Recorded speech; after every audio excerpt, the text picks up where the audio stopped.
Okay, so if you're watching this, then you missed the lesson on Thursday, September 22nd.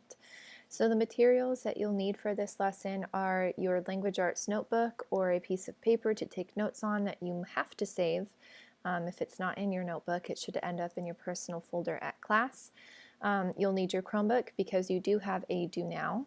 And then, let's see, you will need to also go to Google Classroom, not only for the Do Now, but you will need, if you click on About, the Foghorn discussion questions. So with this document, you can make yourself your own copy and then just delete the lines and start typing into it and share it with me when you have it done, or you can print it out, write on it, and turn it in to class, to the class folder when you get back to school. All right, so for the Do Now, you are being asked to basically tell me what you remember from the first 2 weeks of school. So we go over theme, central idea, tone, mood, summary versus analysis. And I do not want you to use your notes for this, and I do not want you to use Google, because Google knows everything, and I want to know what you know. You will not be deducted points if you get a question wrong, for example. It just tells me that that's something I need to revisit with the class or with you in the future. So go ahead and pause this and do Now review. Okay, after that's done, go ahead and turn it in. Let's see, back to my PowerPoint. I have way too many tabs open. Today on Thursday, we talked about symbolism. So this is where you are going to be taking notes in your notebook. So go ahead and pause and write down the definition of symbolism that I have here.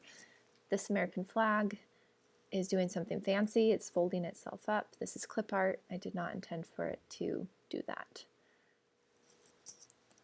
All right, so you should have symbolism written down in your notebook.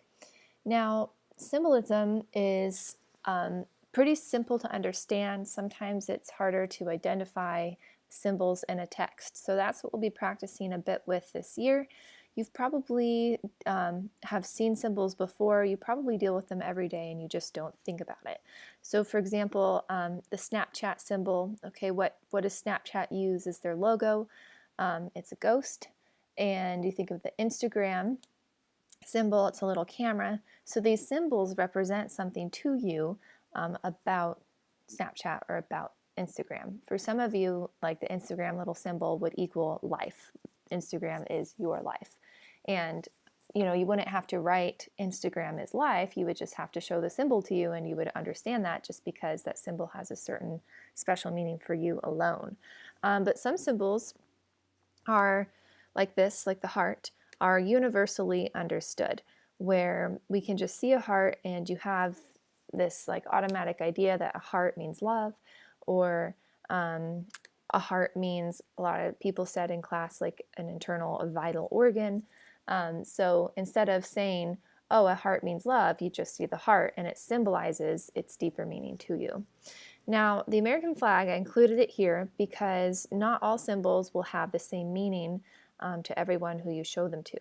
So the American flag could symbolize patriotism, freedom, peace, for example, to some people, while if you were to show the American flag to others, let's say in a different country, it could symbolize, hatred. A lot of people said fast food. So the point is here is that symbols, their meanings change based on the culture that they're used in. And then some of them don't, like I think the heart is pretty universal. All right, I did have the students brainstorm what were some symbols that they have in their lives. People came up with things like football is family, football is life, and food, of course. So people thought of like their favorite food. Oh, if I like pizza symbolizes my Friday night or something like that. Someone said Netflix equals Friday. So you can just think of some things in your life that are symbols of meaning to you.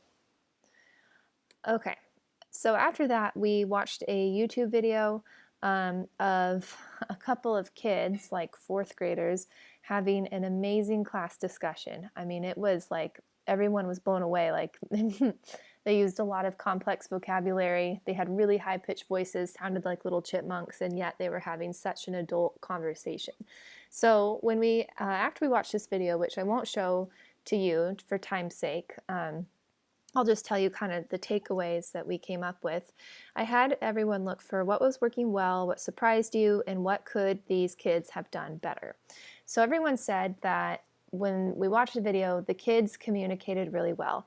They asked each other questions, they kept the conversation going, they were constantly going back to the text for evidence, and they were letting everybody speak. But what they could have done better is, even though they were letting everyone speak, they all kind of talked over each other. So they did, like, everybody participated, but they interrupted each other a lot. And that's something that I think just in that age group tends to happen. Everyone wants to say something. So if you do want to watch this, pause it, and I think you could type in this exact URL. But again, I won't show it just because we have more important things to do. Okay, so after we watched the video and got a feel for what a really great discussion looks like, we started to prep for a class discussion on Friday, which now was yesterday. So I have 4 questions for you, and you can find those 4 questions. They are about the foghorn here under the About section.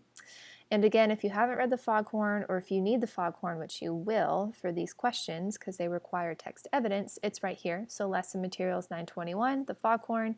Take this, read it, download it, whatever, print it. And then here, the foghorn discussion questions. Again, you can share this with me once you're done typing on the document after you've made yourself a copy, or you can print it and write on it. So with these 4 questions, I am only having you choose 3 out of the 4 to complete, okay?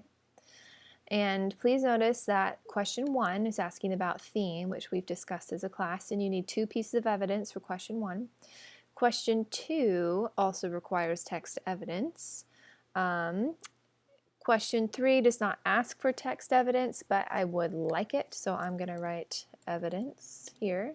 And you can find that evidence on page 5. Look for a word that is reoccurring. So a word that's repeated over and over again. Oh, cannot spell that.